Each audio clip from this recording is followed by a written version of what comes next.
24 heures avant le lancement des travaux de construction de la route Kanankan-Bambouji, l'heure est au réaménagement du terrain. Le directeur provincial de l'agence congolaise de grands travaux a effectué ce mardi 2 juillet 2024 une descente dans la commune rurale de Matamba, où ces travaux seront lancés ce mercredi 3 juillet par le ministre d'État des infrastructures et travaux publics, Alexis Bissaro. L'agence congolaise des grands travaux, qui est maître d'ouvrage délégué dans ces projets de construction de la route dénommée Route d'Espoir pour l'espace Grand Kassai, assure que le débit de ces travaux interviendra dès leur lancement, car les engins du groupe chinois 6 se trouvent sur place et d'autres sont en route pour garantir la bonne réalisation de ces travaux, s'étalant sur une durée de 2 ans. Nous sommes là, c'est pour le lancement du projet Kanankan-Bambouji, un projet ambitieux qui va apporter de l'argent à la population du Kassai central.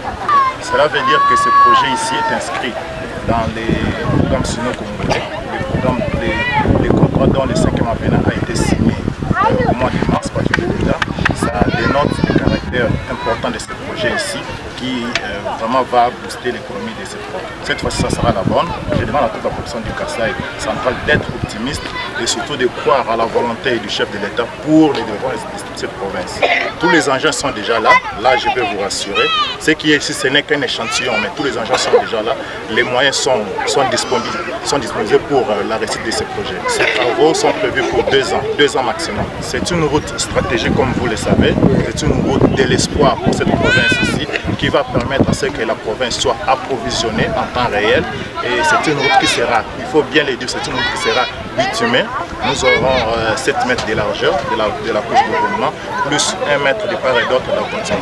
Il faudrait dire que cette entreprise Sino-Hydro, 14 qui va travailler ici, mais cette entreprise fait partie du groupement d'entreprises chinoises qu'on appelle CISC. Donc c'est un grand groupement d'entreprises qui sera ici à pied d'œuvre. Les responsables de l'entreprise Altes SRL, chargés de l'organisation de la cérémonie du lancement officiel de ces travaux, a d'ores et déjà pris toutes les dispositions nécessaires pour assurer le succès de cette activité. Avant que le soleil ne se couche, l'autorité provinciale, Joseph Moïse Kambounou-Konko, accompagné de son vice, de quelques députés provinciaux et du président Daniel Lukusaka Poupoueki, a visité cet espace. Il est à noter que sur place, 7 engins de travaux du groupe CISC sont déjà visibles sur le terrain et pourront commencer les travaux une fois les lancements effectués, en attendant les autres engins qui sont en route vers Matamba.